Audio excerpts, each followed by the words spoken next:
إن الحمد لله نحمده ونستعينه ونستغفره ونتوب إليه ونعوذ بالله من شرور أنفسنا وسيئات أعمالنا من يهده الله فلا مضل له ومن يضلل فلا هادي له وأشهد أن لا إله إلا الله وحده لا شريك له وأشهد أن محمدًا عبده ورسوله صلى الله عليه وآله وصحبه وسلم تسليما كثيرا أما بعد. On entreprend l'étude de la question numéro 28. Et le lecteur lit, Inch'Allah. Bismillah, wa salatu wa salamu ala rasulillah, sallallahu alayhi wa alihi wa sahbihi. صلى الله عليه وآله. الآل هم الأهل يعني وآله وصحبه. Mais on peut dire aussi أهله. Mais le plus fréquent c'est الآل وهو أسهل للنطق. صلى الله عليه وآله وصحبه وسلم. أيوه. أما بعد قال المصنف رحمه الله سؤال ما دليل شهادة أن محمد رسول الله صلى الله عليه وسلم؟ الجواب قول الله تعالى لقد من الله على المؤمنين إذ بعث فيهم رسولا من أنفسهم يتلو عليهم آياته ويزكيهم ويعلمهم الكتاب والحكمة الآية. وقوله تعالى لقد جاءكم رسول من أنفسكم عزيز عليه ما عنتم حريص عليكم بالمؤمنين رؤوف رحيم. وقوله تعالى والله يعلم إنك لرسوله وغيرها من الآيات. Question numéro 28. Quelle est la preuve du témoignage que Muhammad sallallahu alayhi wa sallam est le messager d'Allah sallallahu alayhi wa sallam? Réponse, la parole divine selon le sens de sa parole. Allah a très certainement fait une faveur aux croyants lorsqu'il a envoyé chez eux un messager de parmi eux-mêmes qui leur récite ces versets, les purifie et leur enseigne le livre et la sagesse, bien qu'ils fussent auparavant dans un égarement évident. Mais ici, dans cette ayah, Allah subhanahu wa ta'ala rappelle aux croyants la faveur qu'il a fait, qu'il leur a accordée à tout croyant. Et en premier lieu, les premiers des croyants parmi les muhajirin et les ansar. Le prophète sallallahu alayhi wa sallam était issu d'eux. C'est un homme dont il connaissait sa généalogie. Il savait d'où il venait, qui il était, de quelle famille il venait. Rasulan min anfusihim, un messager issu d'eux-mêmes. Ce messager-là, Allah subhanahu wa ta'ala l'a envoyé et il leur récitait les versets d'Allah subhanahu wa ta'ala. Les versets d'Allah, il y a la purification et le savoir en ceci. Et le messager leur récitait, leur transmettait ce qu'Allah lui a enseigné, le Coran et la Sunna. Yatlu alayhim ayati. Il leur récite les versets d'Allah. Wa yuzakkihim, il les purifie. La révélation purifie le cœur, l'âme, l'ouïe, le savoir, la raison. Elle purifie la raison aussi, et l'aql.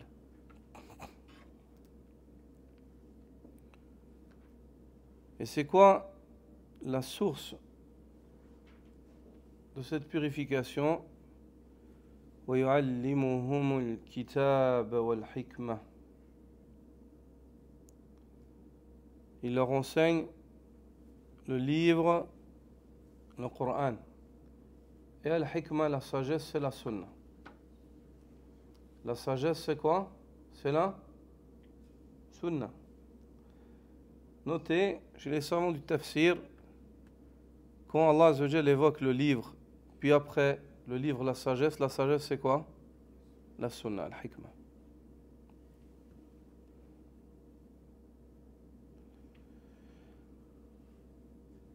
وإن كانوا من قبل لفي ضلال مبين, bien qu'auparavant ils fussent dans un égarement évident. Ah. Il dit aussi, selon le sens de sa parole, certes, un messager est venu à vous, issu de vous-même, auquel pèsent lourd les difficultés que vous subissez, qui est plein de sollicitude pour vous, qui est compatissant et miséricordieux. On comprend dans le verset précédent que si les musulmans délaissent le savoir et si les musulmans délaissent le fait de chercher à se purifier par le Coran et la Sunna, ils reviennent à ce à quoi ils étaient avant qu'Allah leur envoie le messager. C'est quoi? Ad-dalal al-mubin, l'égarement évident. L'égarement évident. Non. Reprends. Il dit, selon le sens de sa parole, certes, un messager est venu à vous, issu de vous-même, auquel pèsent lourd les difficultés que vous subissez, qui est plein de sollicitude pour vous, qui est compatissant et miséricordieux envers les croyants. Cette ayah de Surat At-Tawbah, Allah Azza wa Jal à nouveau rappelle la venue de ce messager. Laqad ja'akum rasulun min anfusikum. Un messager est venu à vous et il est issu de vous-même. Les critères de ce messager, c'est quoi? Azizun alayhi ma anittum. Auquel il pèse très lourd ce que vous subissez. Les difficultés que vous subissez, le messager, malgré le fait qu'il ne les subisse pas directement, mais il voit cela dans sa communauté, ça lui pèse lourd. Harisun alaykum, il est plein de sollicitude, c'est-à-dire il désire vous amener tout bien et vous conduire vers tout bien et vous écarter de tout mal. Harisun alaykum. Bil mu'minin ra'oufur rahim, et il est compatissant et miséricordieux envers les croyants. Ça, c'est les critères de ceux qui suivent le prophète Muhammad sallallahu alayhi wa sallam. Ceux qui suivent le prophète Muhammad sallallahu alayhi wa sallam, la situation des musulmans leur pèse lourd. Quand ils voient les musulmans mal, ils sont mal. Quand ils voient les musulmans bien, ils sont bien. Ils sont pleins de sollicitude pour les croyants. Ils désirent le khayr pour leurs frères et sœurs. Tout ce qu'ils peuvent apporter de bien à la communauté, ils le font. Tout ce qu'ils peuvent éloigner comme mal de la communauté, ils le font. Et ils sont compatissants et miséricordieux envers les croyants. Les Sahaba, qui ont été éduqués par cet homme, étaient ainsi. Muhammadun Rasulullah والذين معه أشداء على الكفار رحماء بينهم. Muhammad, messager d'Allah. Ceux qui le suivent sont rudes envers les négateurs et miséricordieux entre eux. Les Sahaba étaient pleins de compassion, de miséricorde, de sollicitude les uns envers les autres. Radiyallahu ta'ala anhum. Naam. Il dit aussi, selon le sens de la parole, ô les croyants, ne prenez pas pour alliés les juifs et les chrétiens. Non. Non, pardon. Il dit aussi, selon le sens de la parole, et Allah sait que tu es vraiment son messager. Aussi, il évoque le cheikh rahmatullahi alayhi, l'auteur Hafiz ibn Ahmad al-Hakami, cette ayah de surat al-Munafiqun. Wallahu ya'lamu innaka la rasuluh, et Allah sait bien que tu es son messager. Ces versets-là, c'est des versets tirés du Coran qui prouvent la prophétie du prophète Muhammad sallallahu alayhi wa sallam. Il y a plein d'autres versets encore, comme le dit l'auteur, rahimahullah, wa ghayruha min al-ayat, et d'autres encore prouvent cela. Non? Question 29. سؤال: ما معنى شهادة أن محمد رسول الله صلى الله عليه وسلم؟ جواب: هو تصديق الجازم من صميم. هو التصديق الجازم. هو التصديق الجازم من صميم القلب المواطئ. لا، الجازم هذا خبر. نعم. مبتدا خبر. هو التصديق الجازم. نعم. هو التصديق الجازم من صميم القلب المواطئ الذي يواطئ. وجاء مجرورا لأنه من صميم القلب المواطئ.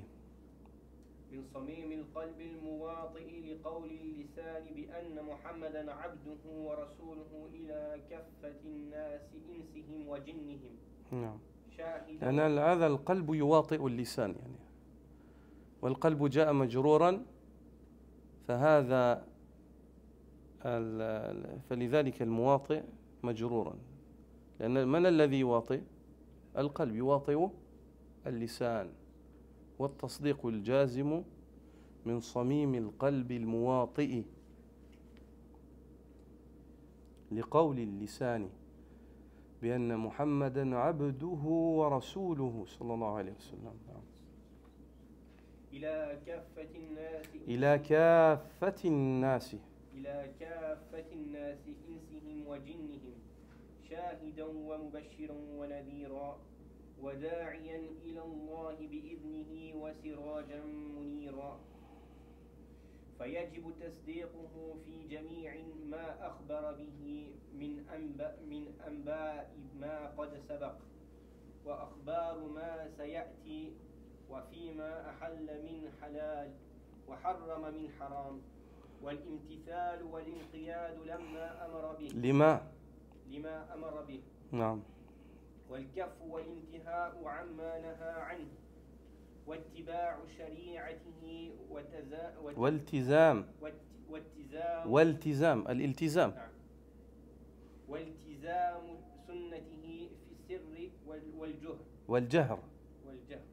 نعم. مع الرضا بما قضاه والتسليم له. لا، هناك هذه التسليم يعني معطوف على مجرور، فهو مجرور. مع الرضا بما قضى والتسليم له. يعني الواو هناك يعني تأتي ومعناها مع الرضا بما قضاه ومع التسليم له يعني. ولكن العرب يكرهون التكرار. إذا استكمل المعنى لا داعي للتكرار يعني، إلا لفائدة. لو كانت الفائدة التأكيد فنعم، وإلا فالتكرار من العي عندهم. العي، تعرفون ما معنى العي؟ العي تعرفون معناه؟ هو العجز عن التعبير. يقال الرجل يعني صاحب عي. العي يعني عاجز عن التعبير، لا يستطيع أن يعبر عما يريد، يعني ضعيف في الكلام، وهذا عيب لدى العرب. نعم. مع الرضا بما قضاه والتسليم له، وأن طاعة هي طاعة الله ومعصيته. وأن طاعته. وأن طاعته هي هذا اسمه أن. نعم، منصوب. وأن طاعته هي طاعة الله ومعصيته معصية الله. أحسنت. لأنه مبلغ عن الله رسالته. مبلغ عن الله ماذا؟ رسالته. مفعولة. الرسالة يعني مفعولة، والرسول يبلغ، والمبلغ عن الله رسالته. ولم يتوفه الله هذا شوية. ولم يتوفى. لا، أين طاعته؟ ولم يتوفه الله، ما في مد ولم يتوفه الله يتوفاه الله. ولم يتوفه الله حتى لماذا أصل الفعل يعني أن هناك يتوفاه الله يتوفى الأنفس. ولماذا باللم مجزوم؟ أحسنت. ولم يتوفه الله حتى أكمل به الدين وبلغ البلاغ المبين وترك أمته على المحجة البيضاء ليلها كنهارها لا يزيغ عنها بعده إلا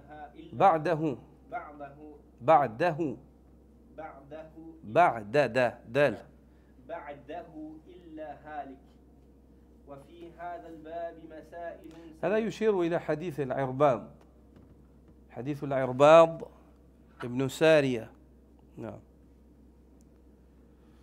ولا أصلا يعني في هذا الحديث ما جاء المحجة. كلمة المحجة هي زيادة. أصل الحديث وأصل المتن الصحيح تركتكم على البيضاء، ما في كلمة محجة. البيضاء ليلها كنهارها لا يزيغ عنها إلا هالك. وترك أمته على المحجة البيضاء ليلها كنهارها لا يزيغ عنها بعده إلا هالك. وفي هذا البيضاء ممنوع من الصرف. إذن البيضاء ليس البيضاء.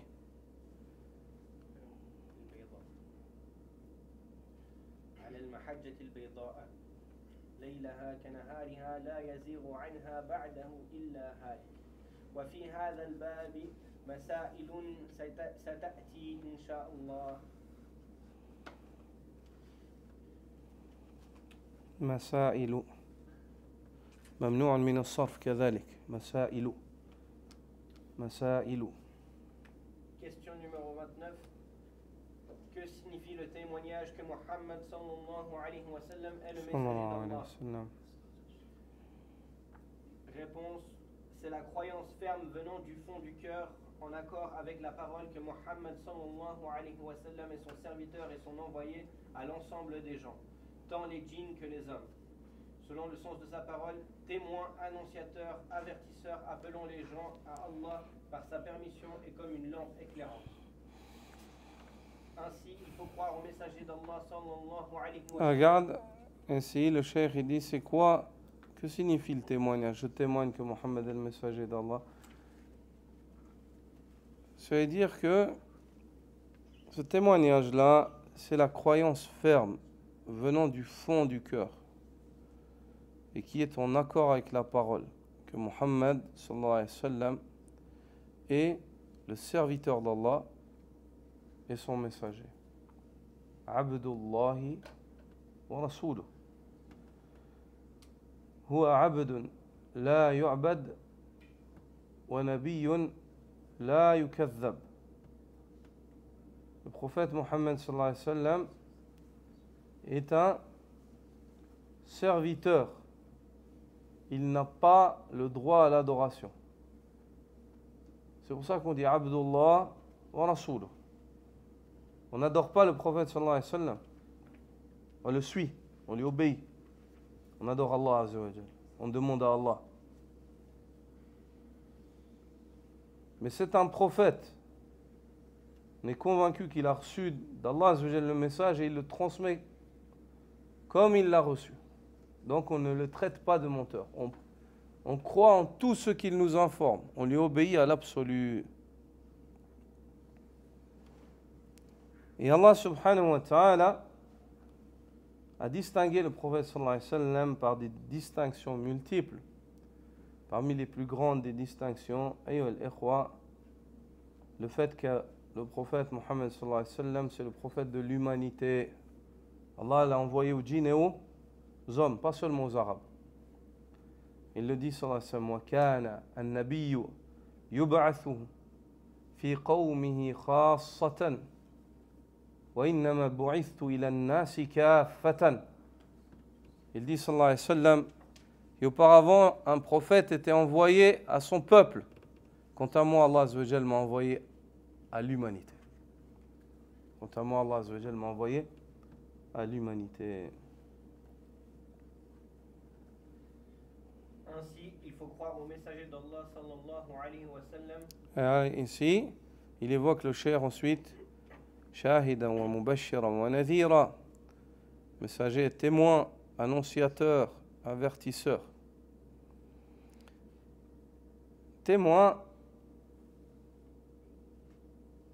il sera témoin sur sa communauté Yawm al-Qiyamah. Il sera témoin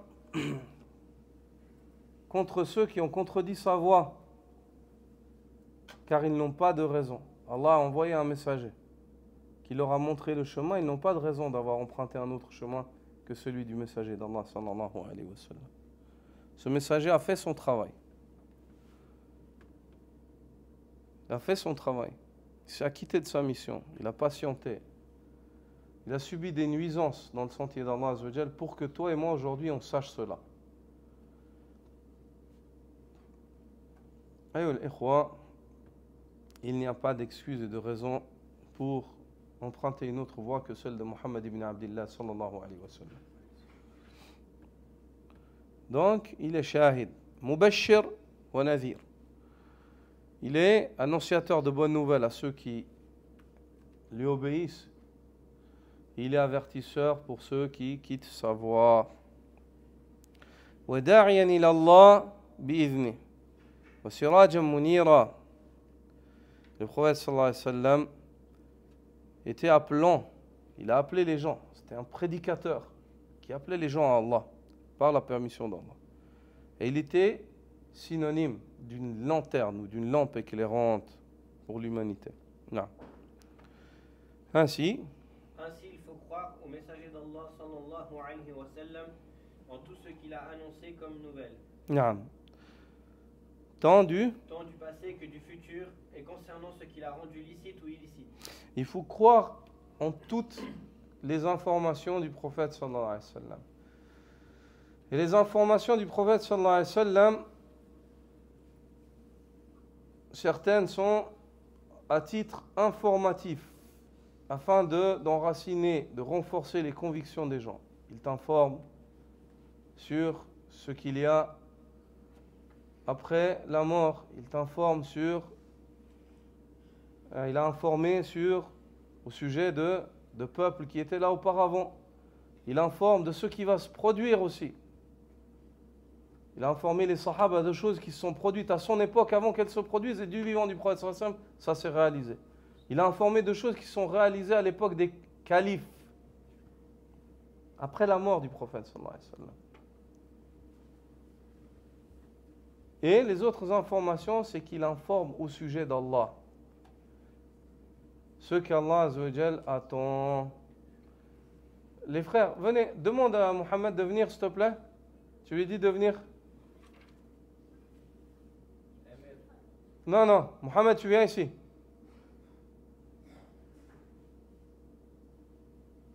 Tu viens ici, assieds-toi là-bas. C'est très intéressant ce que j'explique.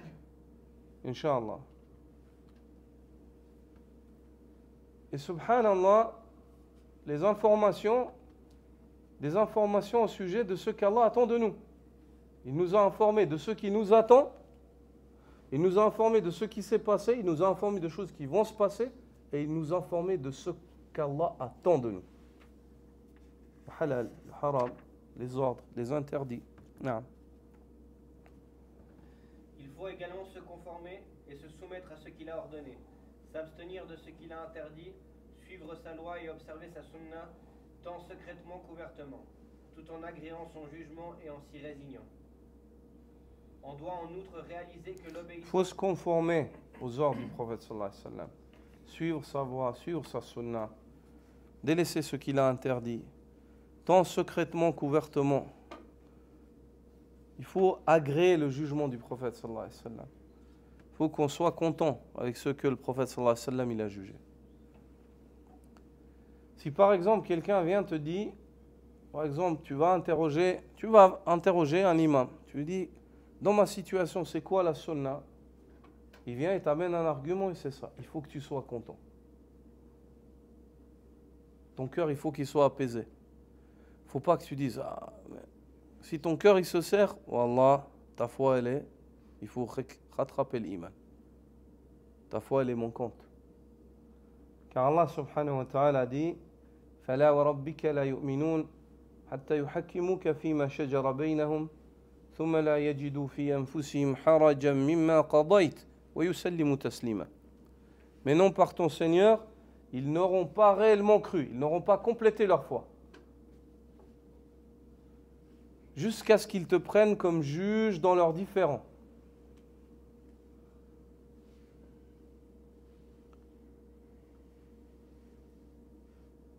Puis, ils ne ressentent aucune gêne pour le jugement que tu as émis, que ce soit en leur faveur ou contre eux, en faveur d'un parti ou de l'autre. Ils sont tous contents. Parce qu'ils sont sur la guidée. Allah les a éclairés, ils sont sur ce qu'Allah aime. Yawm al-Qiyamah, avec ce jugement-là, s'ils s'y réfèrent et qu'ils le mettent en pratique, il n'y a pas de problème. La tathriba alayhim, aucune charge contre eux. Ils ne ressentent aucune gêne. Et ils se soumettent entièrement. C'est-à-dire, ni à l'intérieur, il y a un manque de soumission, le cœur à l'intérieur, il est soumis au jugement du prophète sallallahu alayhi wa sallam, et l'extérieur, ils mettent en pratique. Les deux. C'est-à-dire secrètement, à l'intérieur, et ouvertement, comme le dit le cheikh ici. Sur les deux manières, en fait, ils suivent la sunna du prophète sallallahu alayhi wa sallam. Ils sont contents. Alhamdulillah, ils sont contents. C'est important, ça. C'est important. Et sachez que ce verset-là, ou ces versets-là, les Khawarij les emploient à tort pour juger les musulmans et les qualifier de non-musulmans. Ils disent, celui qui ne juge pas avec le jugement du prophète sallallahu alayhi wa sallam, ou bien qui vient et puis il est sorti de l'islam. Ici, cette ayah, à l'unanimité des savants du tafsir, elle est descendue sur qui? Sur les sahaba. Prenez une règle dans le tafsir. Quand vous lisez le Coran et la Sunna, chaque fois que vous voyez nafyul iman, la yu'minun, la yu'minu, hadi qaïda. Quand vous voyez la négation de la foi, le fait qu'il y a une négation et la foi elle évoque. Ils n'ont pas la foi.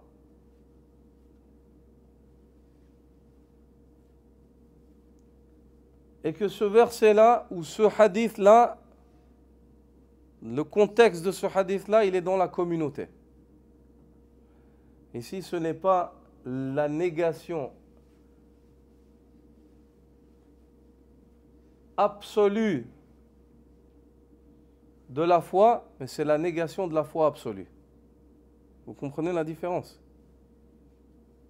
Ce n'est pas la négation absolue de la foi, c'est pas que la foi, il n'y a plus de foi, mais c'est la négation de la foi absolue. C'est que la foi, elle n'est pas complète. Hadi qaïda. Hadi qaïda, c'est une règle. Chez les savants du tafsir, à l'unanimité des ulama de Ahl Sunnah wal Jama'a. Il n'y a pas de divergence. Par exemple, dans la sunna du prophète sallallahu alayhi wa sallam, la yu'minu ahadukum. L'un d'entre vous n'aura pas la foi. Hatta yuhibba li akhihi ma yuhibbu li nafsi.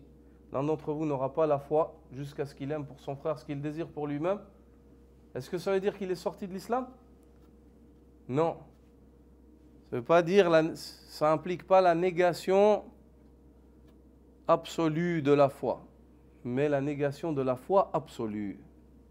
Ce n'est pas une foi qui est absolue, qui est complète. C'est-à-dire, attention, celui qui n'aime pas pour son frère ce qu'il veut pour lui-même, sa foi, elle est manquante. Mais elle est existante. D'accord? Vous avez compris? Non. Continue, mon frère. On doit en outre réaliser que l'obéissance au prophète sallallahu alayhi wa sallam est une obéissance à Allah Azza wa Jal et que la désobéissance à lui, sallallahu alayhi wa sallam, est en réalité une désobéissance à Allah azza wa jalla. Obéir au prophète sallallahu alayhi wa sallam, c'est obéir à Allah. Parce que c'est qui l'a envoyé? C'est Allah. C'est l'informateur au sujet d'Allah. Donc, lui obéir, c'est obéir à Allah. Lui désobéir, c'est désobéir à qui? À Allah. Car il est le transmetteur du messager d'Allah sallallahu alayhi wa sallam. Non. Allah subhanahu wa ta'ala n'a repris son... Non, il est le transmetteur du message d'Allah azza wa jalla. Ici c'est écrit subhanahu wa ta'ala, mais c'est pas un problème, non. Allah subhanahu wa ta'ala n'a repris son âme qu'après avoir parachevé par son biais la religion et qu'après qu'il ait transmis le message clair et laissé sa communauté sur la vérité. Al-yawma akmaltu lakum dinakum. Cette ayah, est-ce que c'est le dernier verset qui est descendu? Non. Après ce verset-là, il n'y a plus de jugements qui sont descendus. Le din, il était kamil après cette ayah.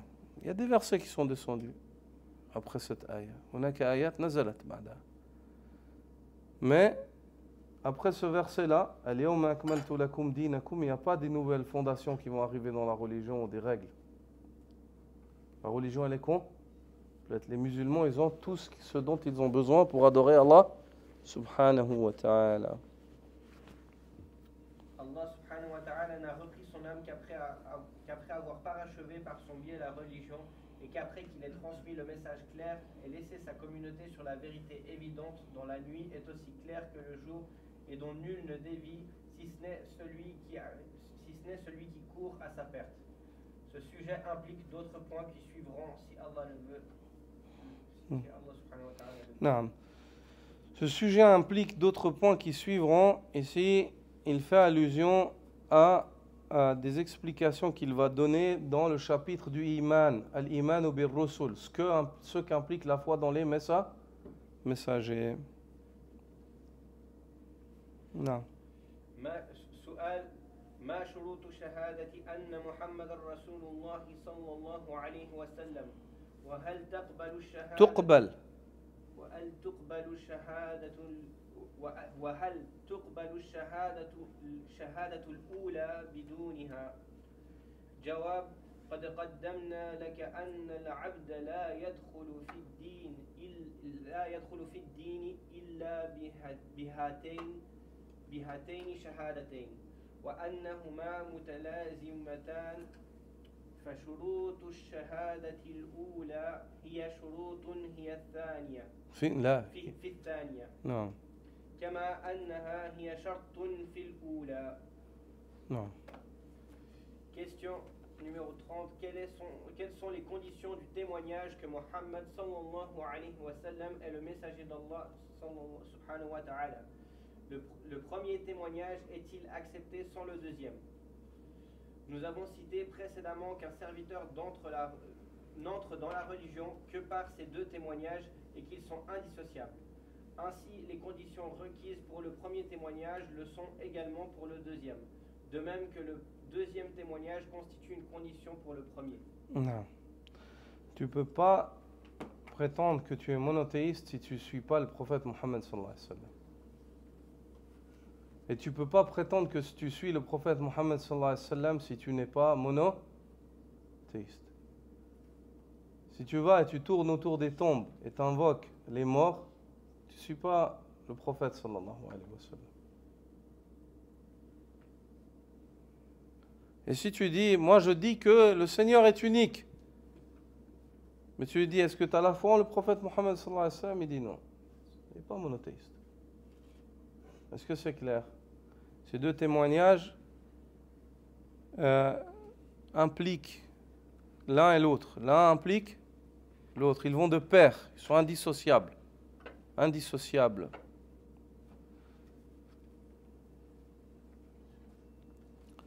أيها الإخوة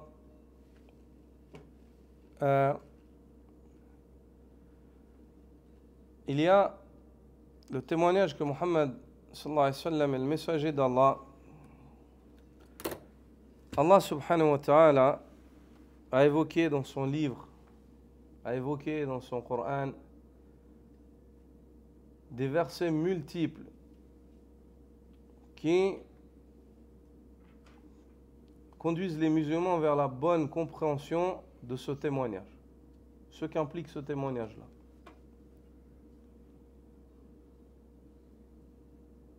Allah subhanahu wa ta'ala, en premier lieu, a imposé aux musulmans de faire passer la parole du messager d'Allah sallallahu alayhi wa sallam avant la parole de tout un chacun parmi les hommes, qui que ce soit. La tuqaddimu bayna yaday Allahi wa rasoulih wattaqullah inna Allaha sami'un alim. Ne vous faites pas passer devant Allah Azza wa Jalla et son messager. La tuqaddimu, ne vous avancez pas devant Allah et son messager, devant le Coran et devant la Sunna. Craignez Allah. Et sachez qu'Allah subhanahu wa ta'ala est voyant, il entend tout. Et il est omniscient. La tarfa'u aswatakum fawqa sawti an-nabi. N'élevez pas vos voix au-dessus de la voix du messager. On a expliqué à plusieurs reprises cette ayah. Du vivant du prophète sallallahu alayhi wa sallam, il était interdit de lever la voix plus haut que celle du messager d'Allah sallallahu alayhi wa sallam, ou de parler devant lui. Ce verset-là, aujourd'hui, sa compréhension, c'est le fait de ne pas parler au-dessus du hadith. Quand vient le hadith, khalas, on se tait. On ne dit pas oui, mais moi je pense ou moi je vois.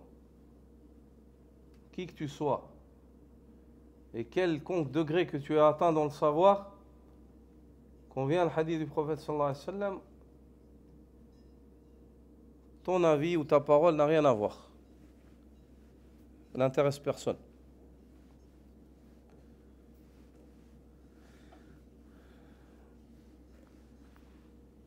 Allah subhanahu wa ta'ala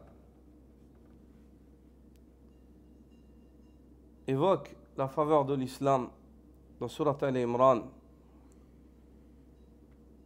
Il avertit les gens en leur disant que celui qui désire une autre religion que l'islam, Allah n'acceptera jamais cela de lui. Tout de suite après avoir évoqué cela, il évoque quoi? Il évoque le fait que les gens ne sauront être guidés s'ils ne reviennent pas à son messager.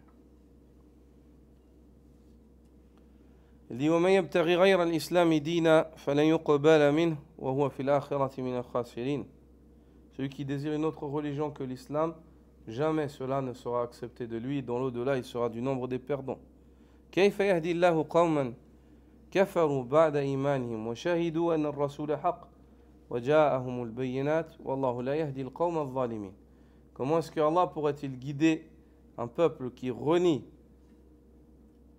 après avoir eu la foi et tout en ayant témoigné que le messager est que pure vérité? Les gens qui disent le messager il est pure vérité, ben, qu'est-ce qu'ils doivent faire? Qu'est-ce qu'ils doivent faire? Le suivre, c'est tout, il n'y a pas de discussion. Le messager, il est venu avec la vérité.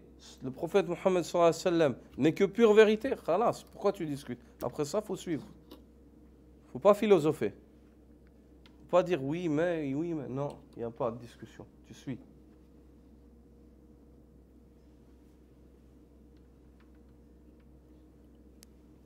Allah subhanahu wa ta'ala évoque l'envoi de ce messager et il nous donne à titre d'exemple un messager qu'il a envoyé auparavant à Pharaon. Puis il évoque le fait que ceux à qui ce messager a été envoyé, c'est-à-dire Pharaon et sa horde, ont mécru et renié.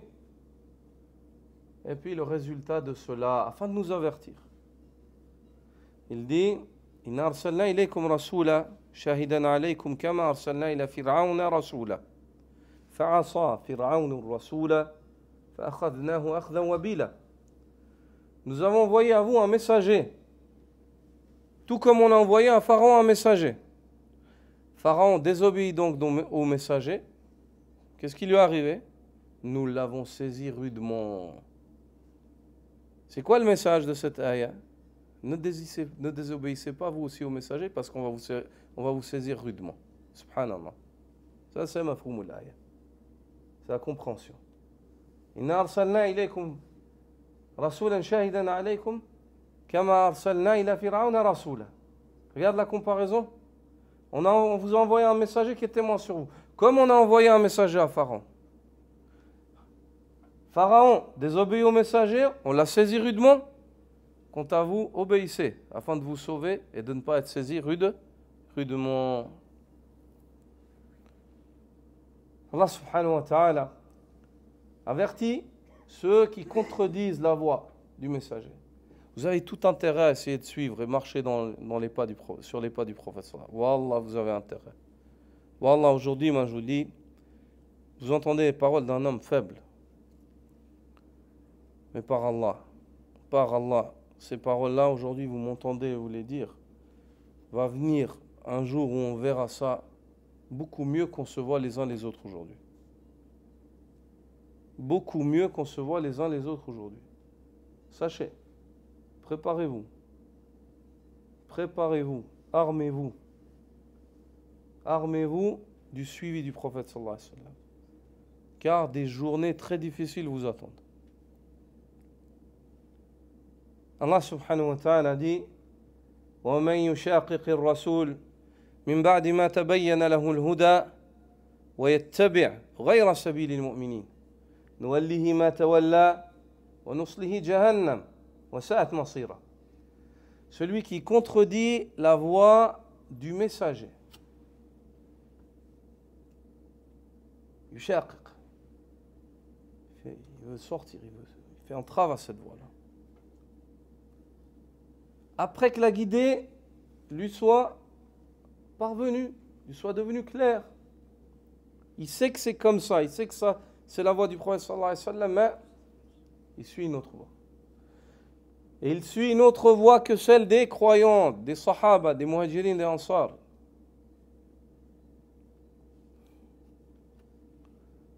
Nuwallihi ma tawalla.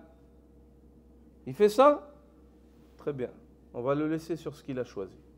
Il n'a pas voulu ce que nous, on a choisi.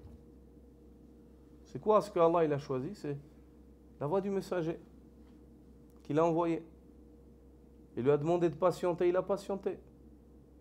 Il a perdu ses biens, les gens de sa famille, dans la voie d'Allah pour transmettre le message.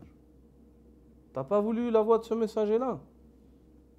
Ni celle de Abu Bakr, de Omar, de Uthman, de Ali, des muhajirin, des ansar. Tu n'as pas voulu cela?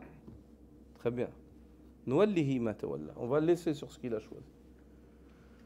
Wa nuslihi jahannama wa sa'at masira.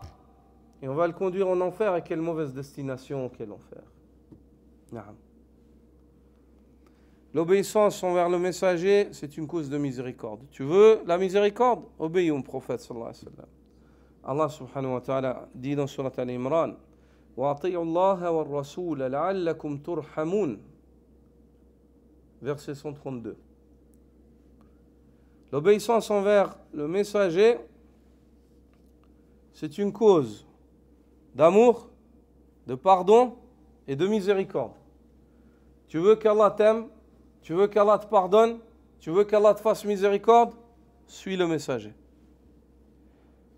Allah subhanahu wa ta'ala dit dans Surat Al-Imran, verset 31, قُلْ, dis-leur au Muhammad, in, al-shartiyya, dis-leur au Muhammad, si, in kuntum tuhibbuna Allah, si vous aimez Allah, fattabi'uni, suivez-moi donc.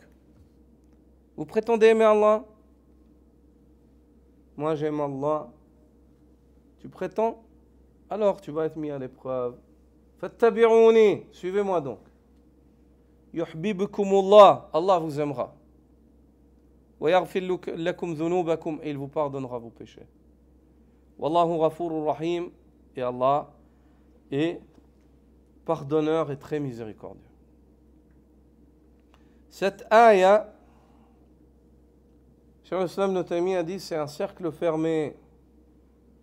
Il part de l'amour et il revient vers l'amour.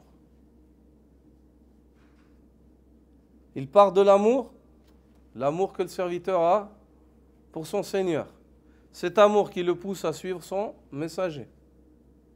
Et il revient vers l'amour, c'est-à-dire ce serviteur-là qui aime Allah et qui a suivi le messager, il est aimé par Allah. C'est le cercle de l'mahabba, le cercle de l'amour entre Allah et son serviteur.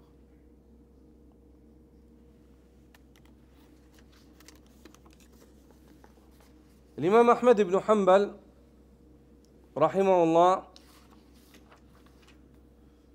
lorsqu'il commentait ce verset-là, il disait Huwa an yattabi' ar-rajulu ma ja'a 'ani an-nabiy sallallahu alayhi wa sallam wa an ashabi. Le suivi, c'est le fait que l'homme suive ce qui lui a été narré du prophète sallallahu alayhi wa sallam ainsi que de ses compagnons. ثم هو من بعد التابعين مخير من بعد ثم هو من بعد في التابعين مخير. Puis il dit par la suite chez les tabi'in, il a le choix, il regarde les arguments. Vous avez compris? Ce qui vient d'Allah, du prophète sallallahu alayhi wa sallam, puis des sahaba, s'il n'y a pas de divergence entre eux sur le sujet, ala ar-ra'si wal 'ayn. Comme l'a dit Abu Hanifa. ما جاءنا عن الله ورسوله فعلى الرأس والعين.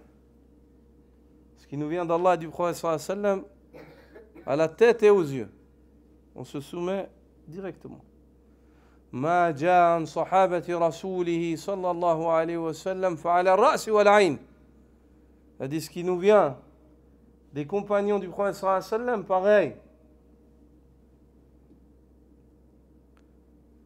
وما جاءنا عن التابعين فهم رجال ونحن رجال.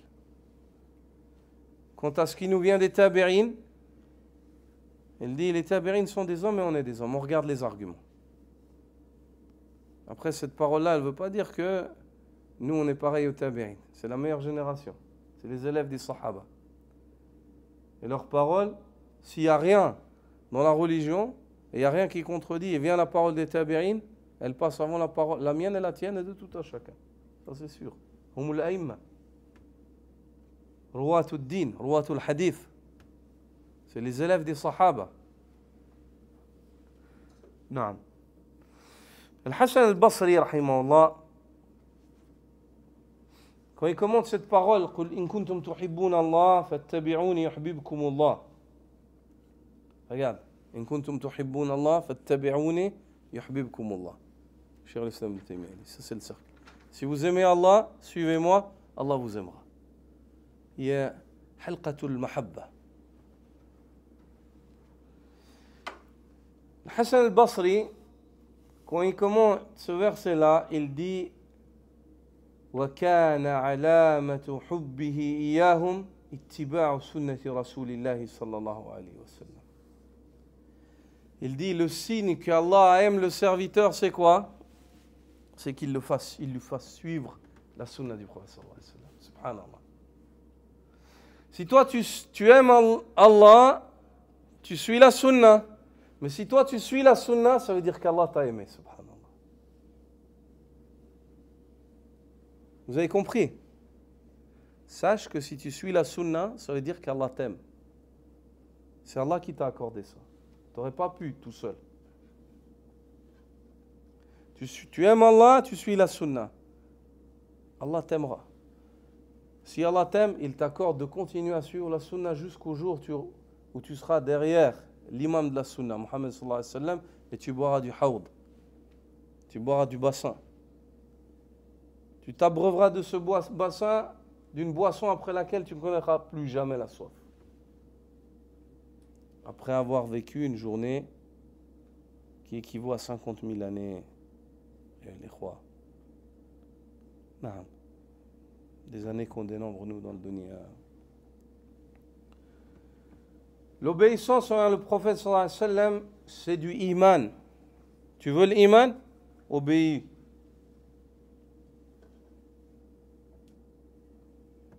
aux descendants de Adnan, sallallahu alayhi wa sallam. Allah Azza wa Jal dit dans Surat Al-Anfal, dans le premier verset, وَأَطِيعُوا اللَّهَ وَرَسُولَهُ إِن كُنتُم مُؤْمِنِينَ. Obéissez à Allah, à son messager, si vous êtes croyants.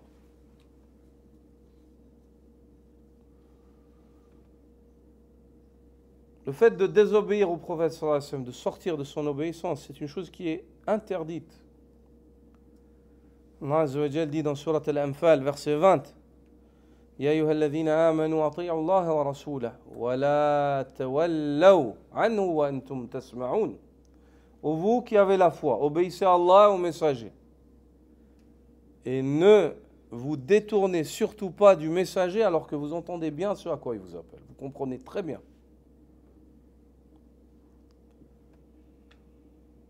Le prophète sallallahu alayhi wa sallam a transmis le message. Tu n'as pas d'excuse. Fais donc attention, ne contredis pas sa voix. Yawm al-Qiyamah, tu vas dire quoi, Allah? Tu seras questionné. Wallah, chacun d'entre nous, s'il sait que demain, il doit passer devant un juge, il va ressentir une pression dans son cœur. C'est humain, c'est normal. Parce qu'il peut s'agir de prison ou de peine. Donc il sera inquiet. C'est normal, c'est humain. Il n'y a qu'une personne qui ment. Ou bien une personne. Il y a deux catégories de personnes qui disent je ne serai pas inquiet.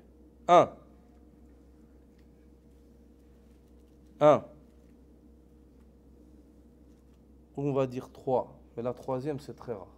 Qu'elle ne soit pas du tout inquiète. La première, c'est le fou. Majnoun. Tu dis, tu vas aller chez le juge, peut-être tu vas finir en prison, peut-être lui, il croit que ça va être la fête. Il est fou, majnoun, ou bien il a perdu les notions, il a perdu, comment on dit, il a perdu son nord, il a perdu le nord. Il y a des gens qui sont fous, ils ont perdu toute lucidité. Le deuxième, c'est le menteur. Il veut faire paraître qu'il est fort et qu'il n'a pas peur. Alors que c'est humain. C'est normal qu'il soit inquiet. Parce que c'est sa liberté qui est en jeu. Le fait d'être derrière les barreaux, privé de liberté, c'est pas facile. Ou bien alors, c'est bien. Le fait d'être amendé et de devoir sortir de tes biens d'argent, c'est pas une chose qui est facile pour tout homme à la nature saine. Le troisième, c'est peut-être celui qui est sincère, c'est celui qui est emprisonné parce qu'il est sur une bonne voie. La seule reproche qu'on lui fait, c'est le fait qu'il soit sur une bonne voie. Et celui-là, il se peut qu'Allah mette la quiétude dans son cœur et le dépouille de l'inquiétude. Ça, c'est possible. Mais il faut une grande dose de sincérité. Non. Donc le prophète sallallahu alayhi wa sallam, prépare-toi, inquiète-toi, tu vas être questionné. Tu n'as pas d'excuse. Allah Azza wa Jal dit dans Surat Al-Ma'ida, verset 92, وَأَطِيعُوا اللَّهَ وَأَطِيعُوا الرَّسُولَ وَاحْذَرُوا. Obéissez à Allah, obéissez au messager et prenez garde, faites attention. فَإِن تَوَلَّيْتُمْ فَاعْلَمُوا أَنَّمَا عَلَى رَسُولِنَا الْبَلَاغُ الْمُبِينُ. Si vous tournez le dos, faites attention. Sachez que notre messager, il ne lui incombe que quoi? C'est quoi son travail? De transmettre d'une manière évidente, et il l'a fait. Vous n'avez pas d'excuse. Le fait de sortir de l'obéissance du messager d'Allah, c'est une voie qui conduit à la mécréance, qui peut conduire à la mécréance.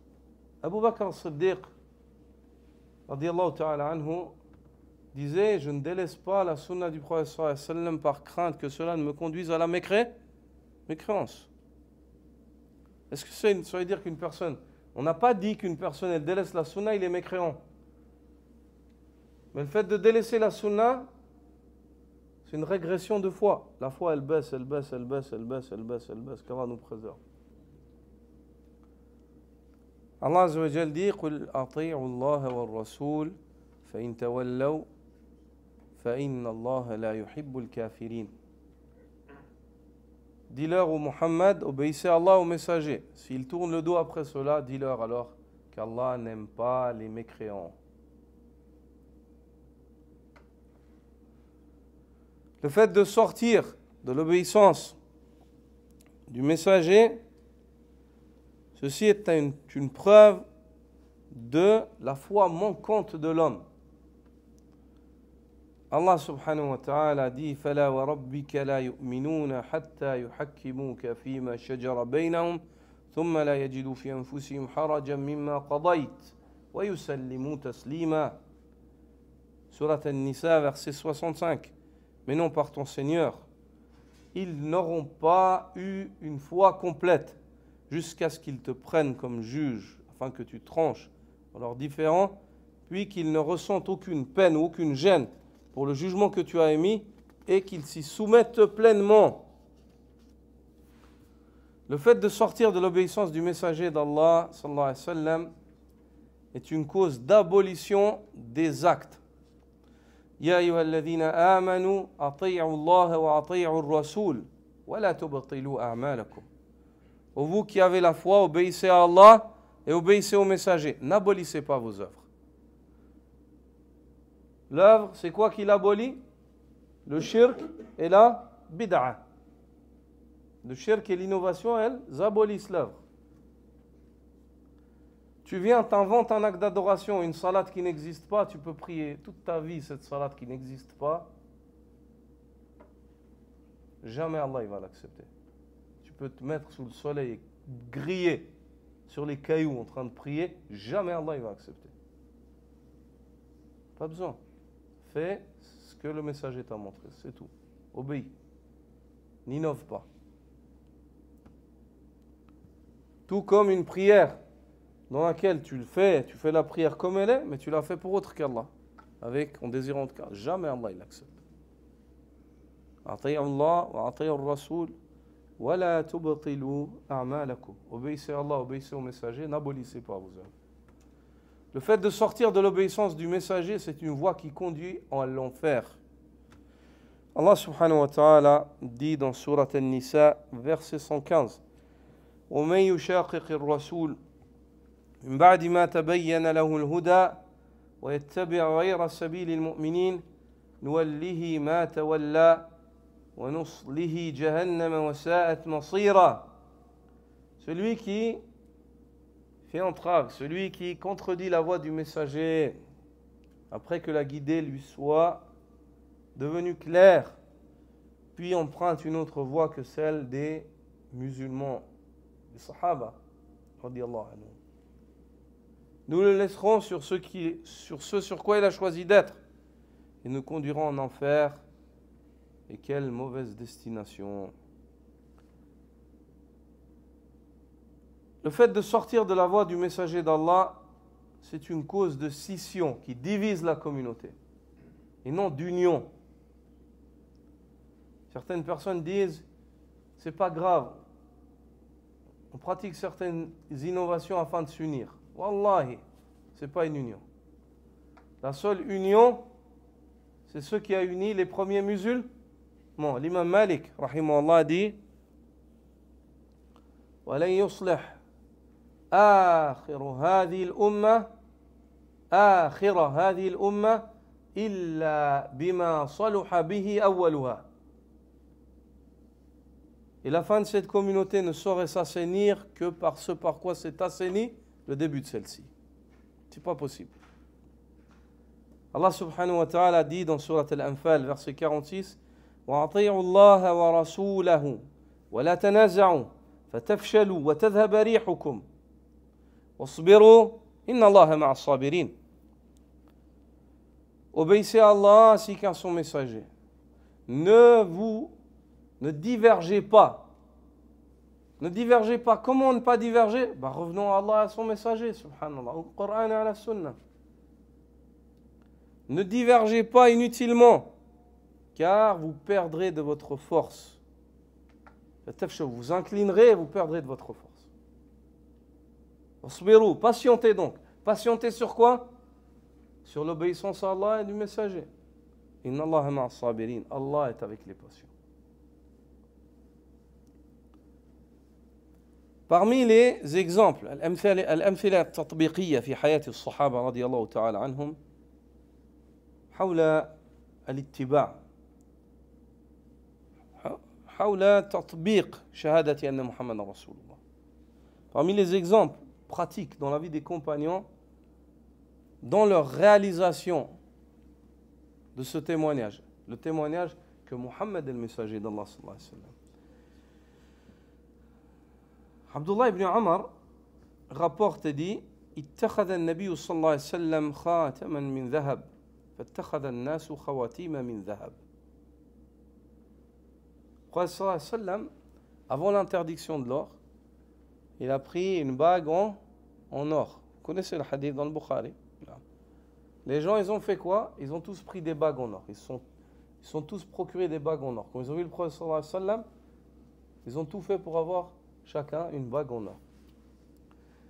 فقال النبي صلى الله عليه وسلم إني اتخذت خاتما من ذهب. Le prophète sallallahu alayhi wa sallam a dit, j'ai pris une bague en or. فنبذه إني لن ألبسه أبدا. Il l'a enlevé, il a dit, dès maintenant je ne le mettrai plus. فنبذ الناس خواتيمهم. Les gens, ils ont tout de suite enlevé leur bague. Les Sahaba.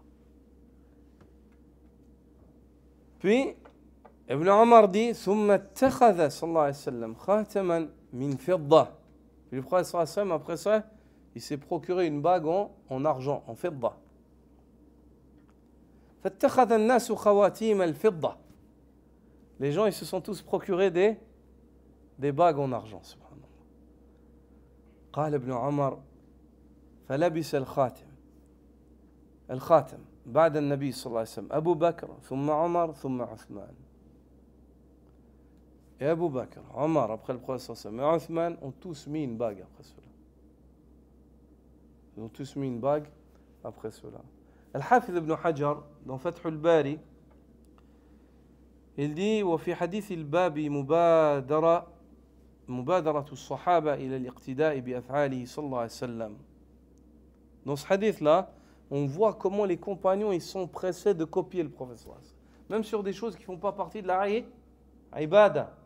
Même des choses qui ne faisaient pas partie de la ibada, ils cherchaient à copier le prophète sallallahu alayhi wa sallam. On ne parle même pas de l'adoration. Même des choses qui sont à la base, mais c'est même pas... Prendre une bague, c'est un acte d'adoration? C'est un acte d'adoration ou pas? Non.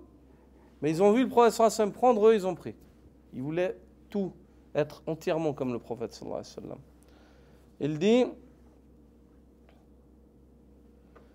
فمهما أقر عليه استمروا عليه ومهما أنكره امتنعوا منه.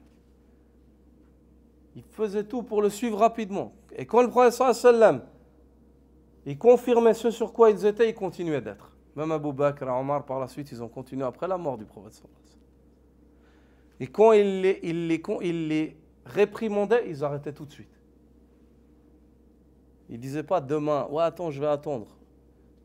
J'attends Ramadan, j'attends une année, j'attends. Il n'y a pas ça. Abu Sa'id al-Khudri, radiyallahu ta'ala anhu, dans ce hadith qui est rapporté par l'imam Ahmed, entre autres, Abu Daoud, qui est un hadith authentique. Le Hakim dit, il est authentique selon les conditions de Muslim dans la narration. Abu Sa'id al-Khudri, radiyallahu ta'ala anhu, dit صلى بنا رسول الله صلى الله عليه وسلم ذات يوم. Le prophète sallallahu alayhi wa sallam nous a guidés durant une salat, une journée. فلما كان في بعض صلاته خلعنا عليه. Et durant la prière, il a enlevé ses sandales. Il priait dans la salat, Allahu Akbar, dans le masjid. Le masjid, il n'y avait pas de tapis. C'est du raml, de la terre. C'est pour ça que l'erreur de certaines personnes qui ont pris dehors, ils se disent j'enlève les chaussures. C'est faux, c'est pas la sunna. On va voir dans le hadith que c'est contraire à la sunna. Et c'est pas contraire, non seulement c'est contraire à la sunna, mais c'est la coutume des juifs. C'est le tashabbuh bil yahoud. Quand tu es dehors, enlève jamais tes chaussures. Regarde juste si tu n'as pas de saleté dessous et enlève-les pas. Enlève-les les pas. Puis le prophète sallallahu alayhi wa sallam, dans la salat, dit Abu Sa'id, il a enlevé ses sandales. فَلَمَّا قَضَى صَلَاتَهُ, il dit فَلَمَّا رَأَى النَّاسُ ذَلِكَ خَلَعُوا نِعَالَهُم. فَلَمَّا قَضَى صَلَاتَهُ صلى الله عليه وسلم قال ما بالكم ألقيتم نعالكم. Le prophète sallallahu alayhi wa sallam, il a enlevé ses sandales. Les sahaba, ils ont vu le prophète sallallahu alayhi wa sallam, il enlève les sandales dans la salat, ils les ont enlevées. Et dans une riwaya, il les a enlevés, il les a mis sur sa gauche. Ils ont tous enlevé les sandales, ils les ont tous mis à gauche, comme des militaires. Subhanallah. Le prophète sallallahu alayhi wa sallam, il s'est retourné et dans une variante, il a souri. Ibtassam. Il a souri quand il a vu le suivi des compagnons. Et il leur a dit, qu'avez-vous donc à enlever vos sandales? قالوا رأيناك ألقيت نعليك فألقينا نعالنا. La réponse, elle est claire. On dit, on t'a vu enlever tes sandales, on les a enlevées aussi. C'est simple. Le prophète sallallahu alayhi wa sallam leur dit, et leur a donné la raison pourquoi. Il dit, Inna Jibril atani fa akhbarani anna fiha qadhara wa fi riwaya adha. Jibril est venu à moi, il m'a informé que sous mes sandales, il y avait de l'impureté. De l'impureté. فَأَلْقَيْتُهُمَا, je les ai enlevés. Ici, on comprend, l'ikhwa, une chose aussi, que le fait qu'il y ait une impureté dans ton habit pendant la salat, si c'est une chaussette ou comme ça, tu peux l'enlever et continuer la prière. Tu n'as pas besoin d'annuler la prière. Est-ce que vous avez compris? Non. Et si tu vois que tu avais une impureté sur ton habit après la salat, ta prière, elle est juste ou pas? Elle est juste ou pas? Oui, elle est juste. C'est quoi la preuve? Le hadith. Ici, le prophète sallallahu alayhi wa sallam, il ne savait pas. Jibril lui est venu, il lui a dit, il a enlevé pendant la salat. Mais s'il n'avait pas enlevé, il avait fait toute sa salat comme ça. Pas besoin de refaire la prière. Vous avez compris? Il faut distinguer. Ici, c'est une impureté sur le vêtement. Ce n'est pas quelque chose qui est sorti de lui, de son corps. Vous avez compris? Non. Et puis il dit, فَإِذَا جَاءَ أَحَدُكُمْ إِلَى الْمَسْجِدِ, si l'un d'entre vous seront à la mosquée, فَلْيَنْظُرْ نَعْلَيْهِ, qu'il regarde ses sandales. فَإِنْ رَأَى فِيهِمَا قَذَرًا أَوْ أَذًى فَلْيَمْسَحْهُمَا وَلْيُصَلِّ فِيهِمَا. S'il voit une impureté, qu'il les frotte. Ou bien il va dehors sur un morceau de terre, il les frotte jusqu'à ce qu'il n'y ait plus de traces, et il les met et il prie dans ses sandales, dit le prophète sallallahu alayhi wa sallam. Vous avez compris? Il prie dans ses sandales. Aujourd'hui, ça c'est à l'époque où la mosquée, elle était de sable. C'est de la terre. Et la terre, elle est autopurificatrice. Le prophète sallallahu alayhi wa sallam a été questionné par les compagnons sur le vêtement qui touche le sol, le vêtement de la femme qui touche le sol et qui peut toucher des impuretés. Il a dit quoi? يُطَهِّرُ مَا بَعْدَهُ يُطَهِّرُ مَا قَبْلَهُ مَا بَعْدَهُ. Il a dit, l'impureté que le vêtement a touché auparavant, il est purifié par la partie de la terre qui suit. Quand elle marche. Voilà. La terre, elle est purificatrice, elle s'auto-purifie. Elle s'auto par la grâce d'Allah Azza wa Jal. Et la terre, Allah Azza wa Jal a donné au prophète sallallahu alayhi wa sallam, masjidan wa tahura, comme moyen de purification, comme lieu de prière et moyen de purification.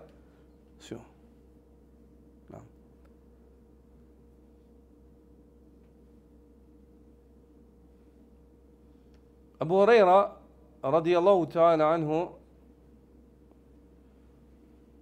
nous enseigne et dit que le prophète sallallahu alayhi wa sallam a dit كل أمتي يدخلون الجنة إلا من أبى قالوا من يأبى يا رسول الله قال من أطاعني دخل الجنة ومن عصاني فقد أبى.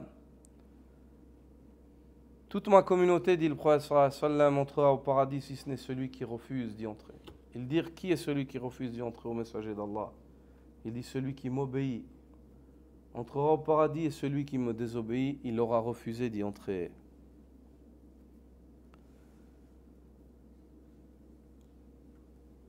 Omar ibn al-Khattab, radiyallahu ta'ala anhu, il est venu vers la pierre noire.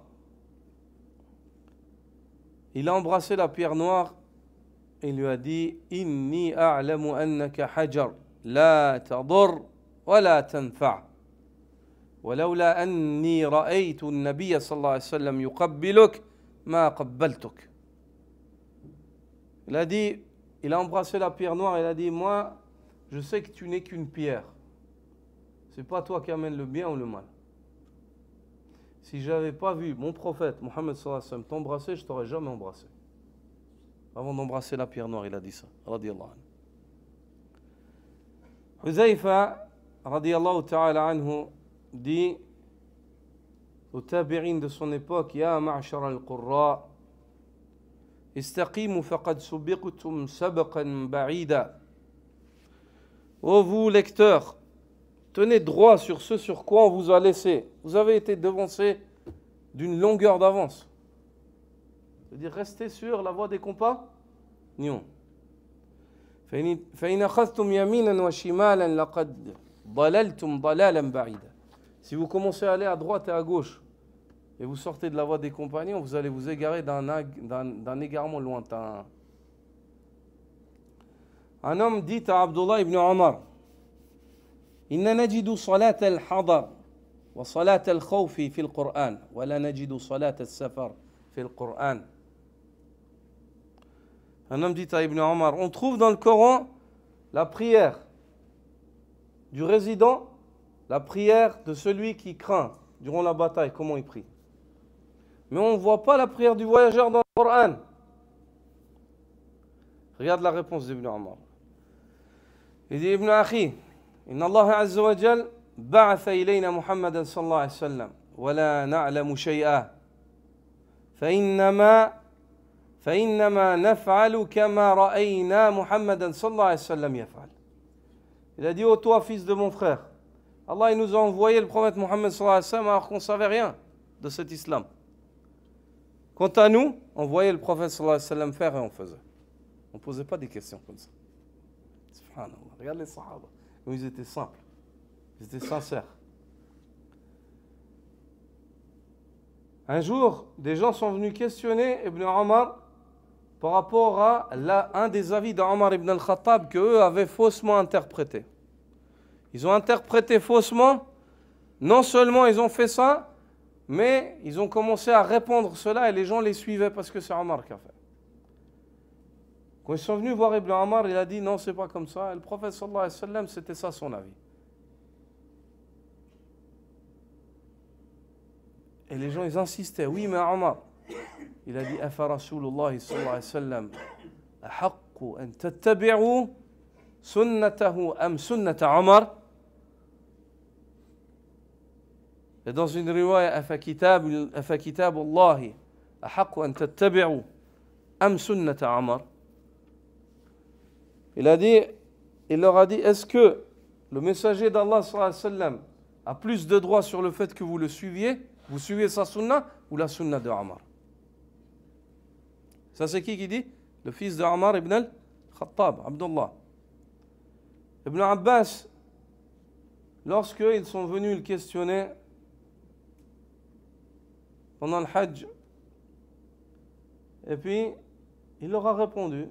Le prophète sallallahu alayhi wa sallam a fait comme ci ou comme ça. Ils ont dit, oui, mais Abu Bakr et Omar. Il leur a dit, Yushiku an tanzila alaykum hijaratu minas sama. Peu s'en faut pour que le ciel pleuve des cailloux sur vos têtes. Aqulu lakum qala Rasulullah sallallahu alayhi wa sallam wa taquluna qala Abu Bakr wa Omar. Il a dit, quant à moi, je vous dis, le prophète sallallahu alayhi wa sallam a dit, et vous venez me dire Abu Bakr et Omar ont dit. Qu'en est-il, Akhi, de dire, le prophète sallallahu alayhi wa sallam a dit à certaines personnes, et ils disent, oui, mais tel imam 2.0, il a dit sur TikTok ou sur Facebook. Le prophète sallallahu alayhi wa sallam, je te dis, le prophète sallallahu alayhi wa sallam, il a dit tel imam. Pourquoi tu m'évoques lui? Abu Bakr et Omar, on ne les évoque pas. Tu m'évoques X ou Y ou l'eus-tu cru? Abdullah ibn Mas'ud radiyallahu ta'ala anhu dit فإذا رأيتم محدثة فَعَلَيْكُمْ بِالْهُدَى الْأَوَّلِ. Si vous voyez des choses nouvelles dans votre époque, accrochez-vous à la première guidée. Accrochez-vous à la première guidée, celle des Sahaba. يكفيكم هذا. ابن القيم رحمه الله dit كان عمر رضي الله تعالى عنه يهم بالأمر ويعزم عليه فإذا قيل له لم يفعله رسول الله صلى الله عليه وسلم انتهى. Il dit Omar ibn al-Khattab, des fois il décidait de faire une chose et il se préparait à celle-ci. Dès qu'on venait, on lui disait le prophète sallallahu alayhi wa sallam il n'a pas fait, il la délaissait. Il l'a délaissé tout de suite. Et dans le Musnad de l'imam Ahmad, un homme vint à Ibn Omar en lui disant Ara'ayta al-witr sunnah huwa? Il a dit que tu tues le witr, c'est une sunnah ou c'est. Il voulait savoir si c'est fard. Ibn Omar lui a dit Awtara Rasulullah sallallahu alayhi wa sallam wa awtara al-muslimun. Le prophète sallallahu alayhi wa sallam il a fait le witr et les musulmans après lui l'ont fait. Les sahaba. Ils n'ont pas posé cette question est-ce que c'est sunnah ou c'est obligatoire. C'est ça qu'il veut lui dire. Et l'homme, il croyait qu'Ibn Omar, il n'a pas compris. Il dit, là, as-sunnatun huwa. Il insiste. Non, il dit, en fait, cheikh, je sais, c'est sunnah ou pas? Ibn Omar lui dit, ta'aqil. Il a dit, tu raisonnes pas? C'est comme s'il dit, t'es stupide ou bien? Awtara Rasulullah sallallahu alayhi wa sallam wa awtara al-muslimun. Je te dis encore une fois, le prophète sallallahu alayhi wa sallam a fait le witr et les musulmans. À toi de choisir si tu veux être avec eux. C'est ça qu'il veut lui dire. À toi de choisir si tu veux être avec eux. Ne viens pas poser des questions, est-ce que c'est obligatoire ou pas obligatoire? Ils étaient meilleurs que toi et plus intelligents. Ils auraient pu poser cette question. Ils ne l'ont pas posée. Ils ont fait. Fais aussi. L'imam al-Bukhari rapporte selon Jabir ibn Abdillah radiyallahu ta'ala anhu que certaines personnes étaient auprès de lui et puis ils lui ont posé la question sur le rusl du prophète sallallahu alayhi wa sallam, sur le rusl, sur la quantité d'eau. Il a dit yakfika sa'un, un sa', ça te suffit pour faire le rusl. Un homme parmi les personnes présentes, il a dit ma yakfini. Il a dit ça me suffit pas un sa'. Jabir lui a dit Kana yakfi man huwa awfa minka sha'ra wa khayrun mink. Il a dit ça suffisait à un homme qui avait des cheveux plus comment on dit, beaucoup de cheveux, il y a un mot? Hein? Attends, c'est un coiffeur, mon frère. Plus épais. Awfa, ça veut dire plus de cheveux, qui avait plus de cheveux que toi. C'est comme si je veux dire toi t'as pas autant de cheveux que ça. Un homme qui avait plus de cheveux que toi, ça lui suffisait et qui était meilleur que toi. Le prophète sallallahu alayhi wa sallam, il faisait avec un sa'. Pourquoi toi tu viens me dire j'arrive pas, ça me suffit pas? Tu n'es pas plus propre que le prophète sallallahu alayhi wa sallam et tu n'as pas des plus beaux cheveux que lui. Le prophète sallallahu alayhi wa sallam, jusqu'à la fin de sa vie, il avait ses cheveux sallallahu alayhi wa sallam. L'imam al-Shatibi, rahimahullah, dit Inna as-sahaba kanu muqtadina bi nabiyihim sallallahu alayhi wa sallam muhtadina bi hadihi. Les compagnons suivaient le prophète sallallahu alayhi wa sallam et tiraient leur guidée de sa voix. Faqad jaa madhuhum fi al-Qur'an al-Karim. C'est pour cela qu'Allah les a vantés dans le Coran. Wa athna ala matbu'ihim Muhammadun sallallahu ala matbu'ihim Muhammadun sallallahu alayhi wa sallam wa athna alayhim matbu'uhum Muhammadun sallallahu alayhi wa sallam وأثنى على متبوعه محمد صلى الله عليه وسلم محمد صلى الله عليه وسلم وإنما كان خلقه صلى الله عليه وسلم القرآن. Et le Coran, il a vanté les Sahaba et il a vanté ceux que les Sahaba suivaient. Le prophète Mohammed sallallahu alayhi wa sallam. Et il a vanté la moralité du prophète sallallahu alayhi wa sallam en disant que la moralité du prophète sallallahu alayhi wa sallam c'était quoi? Le Coran. فقال تعالى وإنك لعلى خلق عظيم. Allah dit au prophète sallallahu alayhi wa sallam, tu es certes doté d'une noble moralité. فالقرآن إنما هو المتبوع على الحقيقة. Et celui que le prophète sallallahu alayhi wa sallam suivait, donc les Sahaba, ils étaient nobles parce qu'ils suivaient le prophète sallallahu alayhi wa sallam. Le prophète sallallahu alayhi wa sallam, il était noble. Pourquoi? Parce qu'il suivait quoi? Il suivait quoi? Le Coran. Subhanallah. Donc, à la base, le point de départ qui est suivi, c'est quoi? Le Coran. Subhanallah. Elle dit وجاءت السنة مبينة له فالمتبع للسنة متبع للقرآن.